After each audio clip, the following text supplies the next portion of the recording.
I'm your host, BKP. Good morning from the office, North Georgia's only live online morning show. Who did not see this coming? What a shocker. While the consumer confidence is an all-time high, while the stock market is up 5,000 points, we start out while the President of the United States is giving a speech not matched since Ronald Reagan on our national security. MSNBC needs to open up with a Russia investigation, and then reconsidering Al. Reconsidering Al. Joe and Minka, senators reconsider the fate of Al Franken. Who did not see this coming? It seems like it's only been a week ago, a little over maybe a week and a half, that Al Franken went to the floor and gave his George Washington, Minnesota Senator Al Franken address, farewell address. Now, Democrat Patrick Leahy has changed his mind. He's in deep thought. Senator Leahy, who asked, this is the first ranking member, Democrat senator, to ask, the highest ranking member to ask for Al Franken's resignation. Senator Leahy regrets push for Franken's resignation, regrets it. Here's his quote: "I have stood for due process throughout my years as a prosecutor and in chairing the Judicial Committee." Now, just in 10 days, in this guy's 75-year-old mind, it just dawned on him, we didn't give Al due process. I may have overreacted, okay? And in chairing the Judiciary Committee, I regret not doing that this time. He regrets. The Ethics Committee should have been allowed to investigate and make its recommendation. Senator Patrick Leahy, Democrat from Vermont, don't forget, independent from Vermont, which caucuses with the Democrats is Bernie Sanders. So this is his fellow friend from Vermont, Patrick Leahy. I regret the Ethics Committee should have been allowed to investigate and make its recommendations. Well, wait a minute. Wasn't it Nancy Pelosi that said due process? But that was with Conyers, right, from the House. But due process. But at the time, Franken's accusers were coming out, and we saw Al Franken adjusting headlights on a lady that was sleeping during a USO tour. About that time, a guy named Roy Moore was running for Senate in Alabama. So about that time, the Democrats did the right thing. They did the honorable thing. They did the ethical thing. Moral. I mean, the list goes on. Party was not as important as country. Party was not as important as the moral values, the ethical, the honor, the dignity. That's what was coming from this. But Roy Moore was a child molester. And the Republicans were going to be the party of the child molester, known as Roy Moore, while the Democrats. And who didn't think that it was possible that Al woke up one morning, or the Democrats, or the whole group of swamp creatures that put this together? Maybe some Republicans. What do you want to bet? There's a couple of Republican senators, maybe from the top, Mitch McConnell, that knew this whole spin was about to happen. Al doesn't want to leave. Maybe Al's, was it Newt Gingrich? Was it anybody else? Was it BKP? Remember, we said on the All-Star panel, we said right here, hey, if I'm Al, I don't go anywhere. I don't go anywhere if I'm, we said that weeks ago, right? If I'm Franken, I say, hey, 30-some people in the Senate, I had millions of people vote for me from Minnesota. The state of Minnesota has a recall option. So you send me through the ethics committee, and then if the state of Minnesota would like for me to come home, they could do a recall on me, or they could bring me home. But not 30 senators. Interesting. We thought due process may be an appropriate move when? Weeks ago. But Leahy, they're reconsidering. He should have done that. Now we have the Joe Manchin of West Virginia. And let's go with one. Let's go 1 through 5. Joe Manchin of West Virginia come out, and Senator Joe Manchin of West Virginia concerning Senator Al Franken, Democrat from Minnesota. Al says, listen, I've got a lot of flaws. This is not one of them. Give Al a chance to prove it. Give him a chance. And I think it's atrocious. We ran a good person off. Number 2, they have had enough guts. If they would have had enough guts, enough conscience, and enough heart to say, Al, we made a mistake asking prematurely for you to leave. Let's go through now. Number 3, Al, would you subject yourself to a rigorous ethics examination? An ethics, investigation, and live by whatever, and live by whatever comes out. Al, would you do that? And then we'll put the vote on you, Al. Then we'll put the vote on you. All right? Number 4. Here's a man that all he said, take me through the ethics committee. This is all Al said. That's all he ever said. Take me through the ethics committee. I will live by whatever decision, and I will walk away thanking this opportunity I've had while I was here. But you find out if you think I'm a predator. Last, number 5, next to last. That's what they should do. That's the human and decent thing to do, Manchin continues to say, Democrat senator from West Virginia. If they had any decency in them. I am shocked that a senator uses the word decency as many times as Manchin is using the word decency as a Democrat discussing disgusting Democrats. If you had any decency in them, they do it. Last one. Every one of them that signed for him to go out, including Chuck Schumer, would do that. Even Chuck. So that is the Al Franken reconsideration move this morning that took precedence over the national security speech of the President of the United States, took rank and file over all of the news concerning the tax bill that will be on the president's desk to sign. Everything was below here. Any good news at all with the Al Franken reconsideration. Now, here's the reason I'm going to tell you the reconsideration is, in my opinion. 1, this was all pre-planned. 2, I'm not for sure if Al's accusers don't come out intentionally. I'm serious, okay? I'm not for sure that Roy Moore's accusers came out, okay, due to the swamp.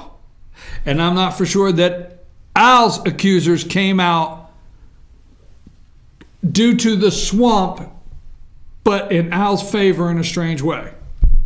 Or the Democrats. All right? First of all, they went with a safe seat. All right? Usually that's what happens when you got to make a deal. You go with a safe seat. What if Al leaves?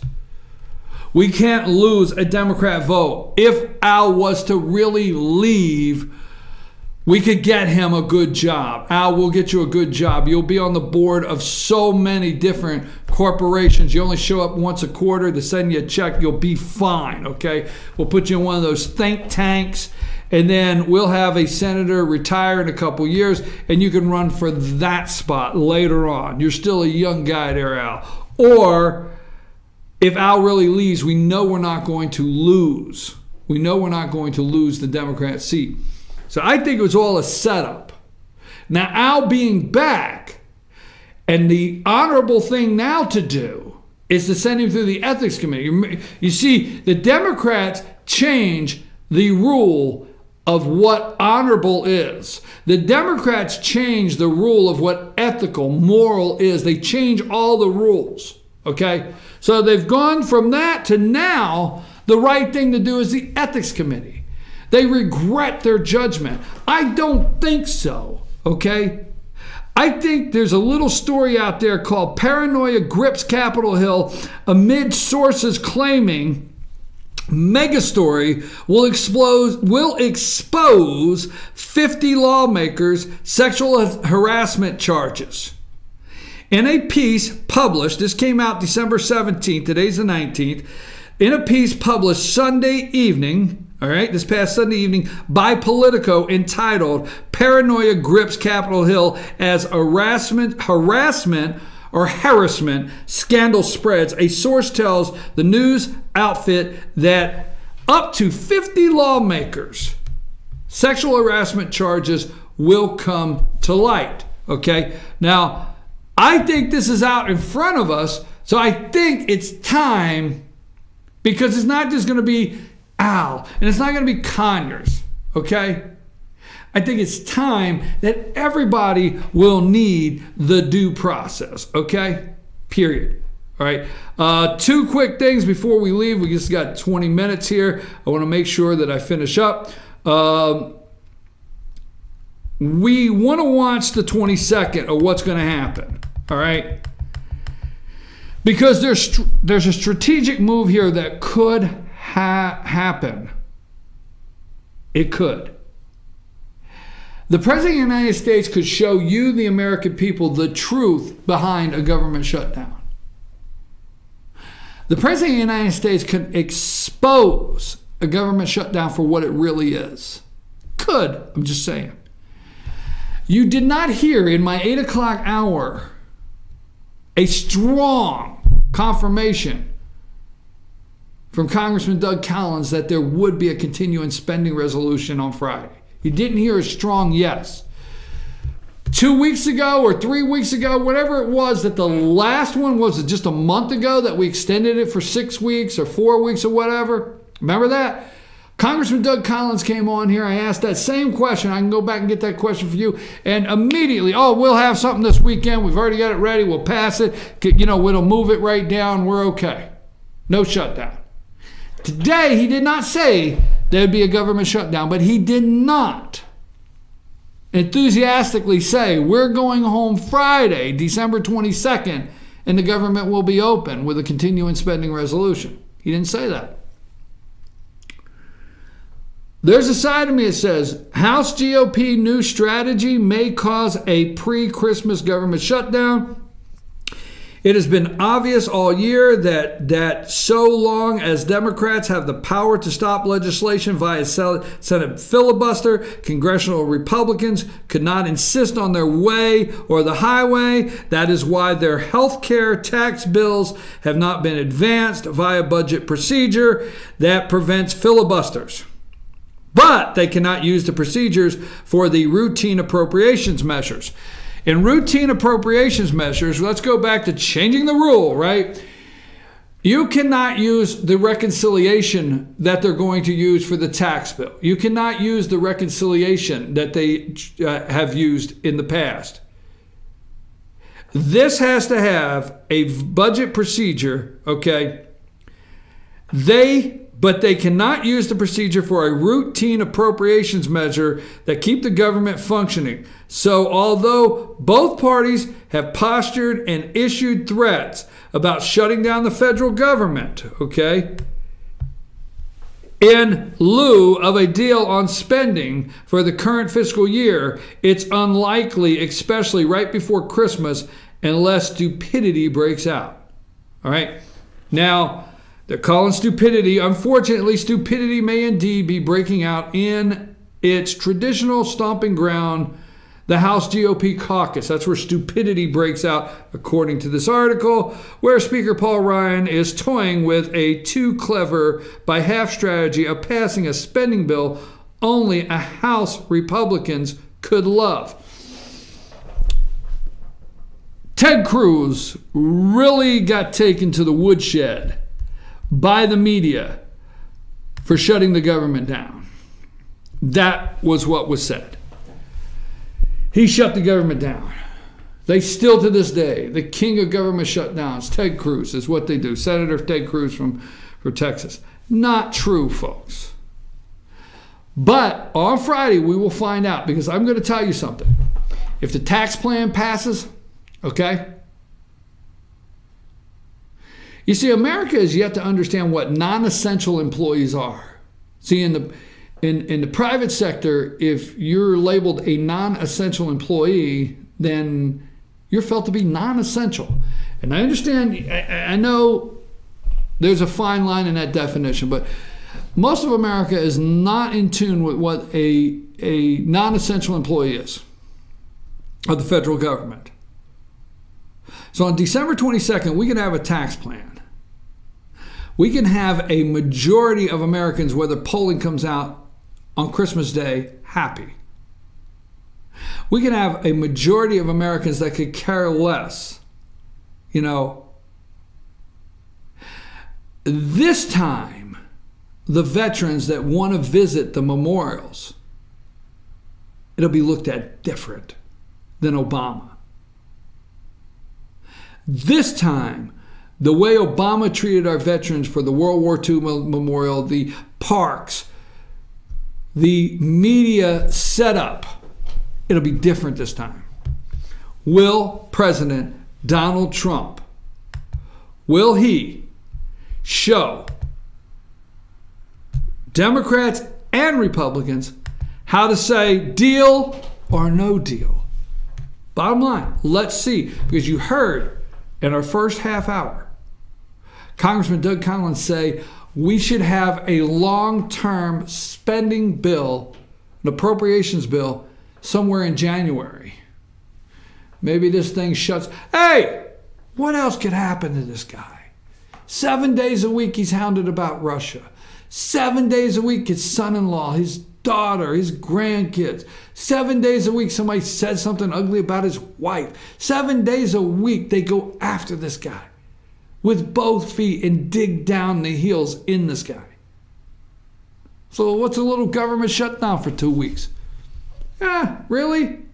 4.0 GDP. Consumer confidence at an all-time high. Gas prices at a modest 2.25. You look it over. Now the tax bill, he might get away with 2 weeks. It's the Democrats that may be in a position. Now, let me just cover these. I got 13 minutes to end the show.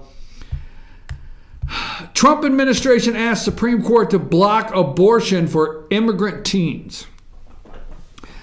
Josh Gerstein, okay, and this is from Politico, and this came out last night, yesterday at 11:29 p.m., 1 minute before just a little over a half hour before midnight. The Trump administration's asking the Supreme Court on Monday to block an abortion for a teenage girl in immigration custody, even as federal officials gave up their fight to prevent another undocumented immigrant teen from terminating her pregnancy. You're paying for this. You, the American people, this is your tax money.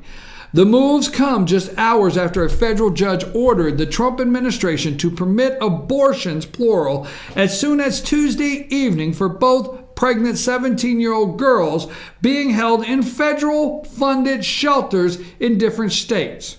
The Justice Department did not provide a detailed explanation of its decision to acquiesce in one girl's decision while continuing to seek to block the other teen from getting an abortion, but simply cited differing circumstances.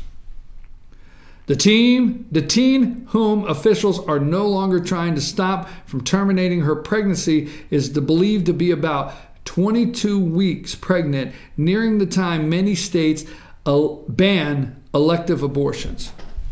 Your tax money at work. Your tax money at work. In fact, every Planned Parenthood, every abortion center, every Planned Parenthood in the United States should have the sign.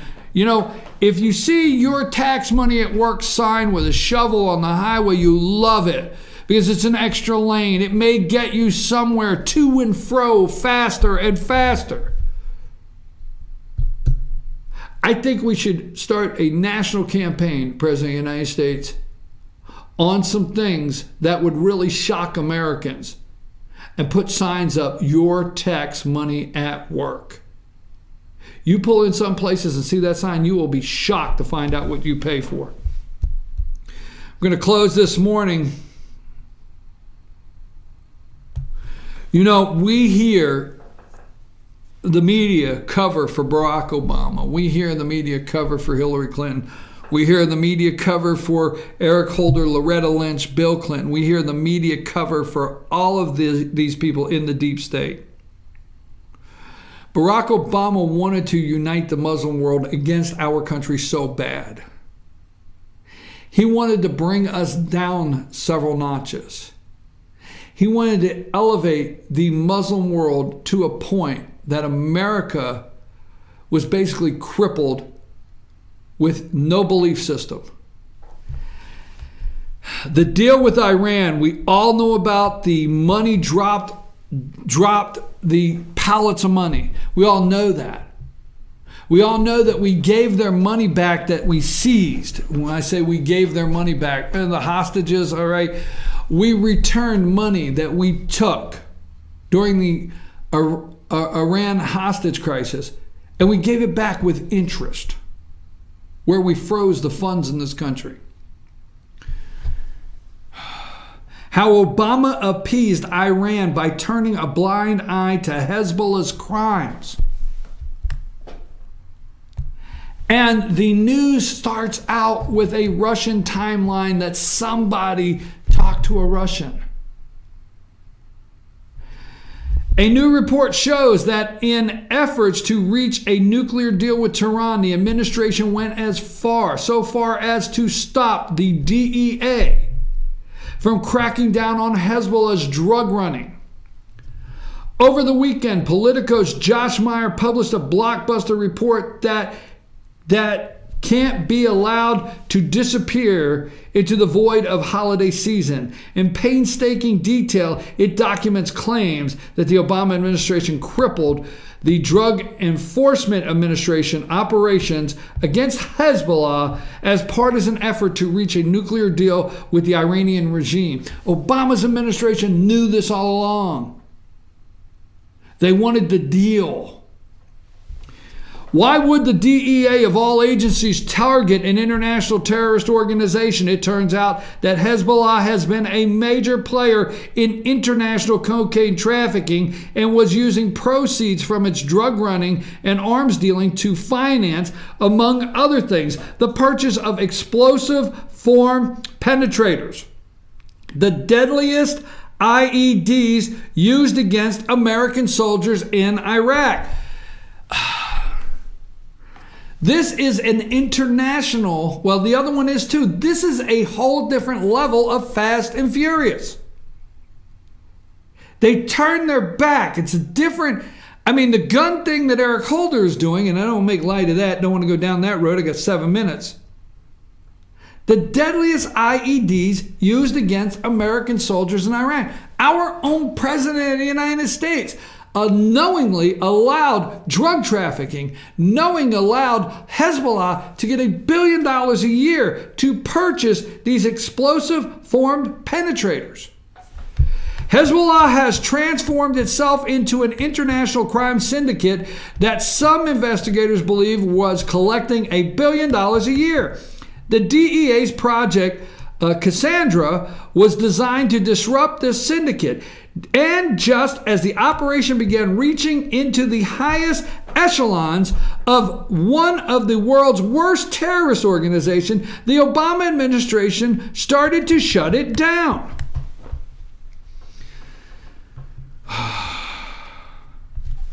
Wow.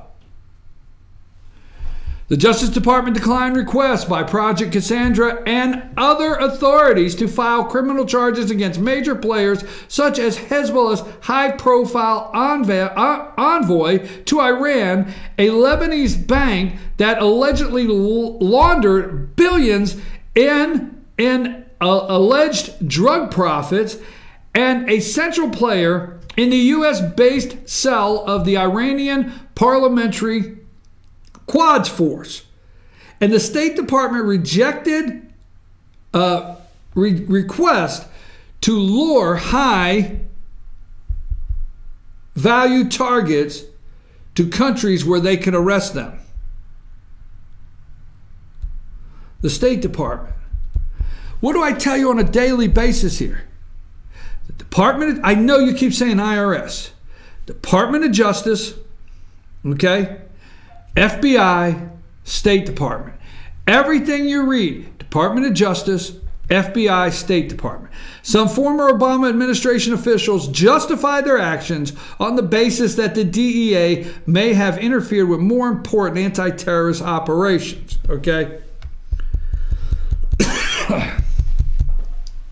The consequences were deadly. In the most personal, painful way of the Politico piece, Meyer detailed Hezbollah's role in funding the EFPs that were ripping M1 Abrams tanks in half. They were ripping them in half. Those are your tanks with your American citizens inside. I remember the power of these weapons quite well. A smaller version of an EFP was used to kill men that I knew in Iraq.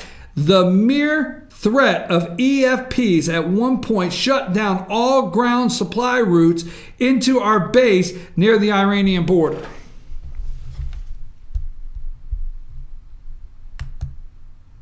So you keep wanting to talk about Vladimir Putin and Russia. You keep wanting to talk about Russia interfering with our elections. We yet to find any Russian interference being the cause of the outcome, changing the outcome. We've yet to see that anywhere. No one's arguing that anymore. We yet to see that. We still go on morning shows and have a bully pulpit, a microphone, and a camera, and say Michael Flynn and Jared Kushner and met with a Russian attorney to talk about adoptions. We still say that every day, over and over, knowing our kids. We've had kids killed knowing that. Close the show. Trump accuser who took mortgage payoffs tried to get a job as Trump's makeup artist. Folks, we got to close with that because you just can't make this up.